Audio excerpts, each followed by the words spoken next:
چې کله هم ته ډوډۍ خورې خوراک کوې نو دا وایه بسم الله وعلى برکت الله، بسم الله وعلى برکت الله دا وایه.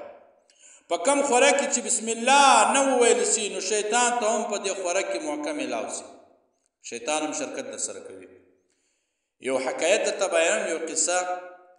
ابو مسلم خولاني رحمت الله علیه یو داسې منځه درلوده چې دې منځې به له ابو مسلم رحمت الله علیه سره بغض او دشمني ساتله. دغه منځې به په ابو مسلم رحمت الله علیه به زهر څښل، خو په ابو مسلم رحمت الله علیه به هېڅ اثر هم نه کوي دې زهر. کله چې داسې څه وخت تېر سو، موده تېره سوه، دې منځې ابو مسلم رحمت الله علیه ته وویل چې ما په تا باندې له ډېره وخته زهر څښل، هغه په تا اثر نه کوي، وجه څه وجه ده؟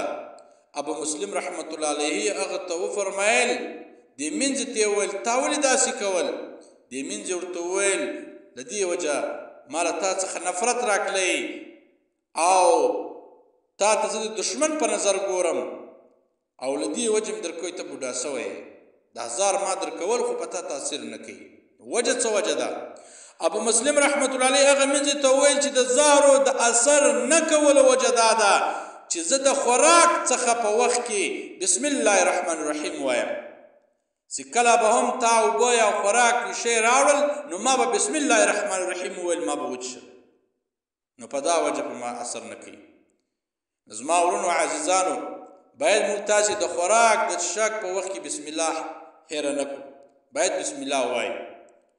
چې کله ډوډۍ خورې نو د ډوډۍ د مخه بسم الله وعلى برکت الله دا وایه.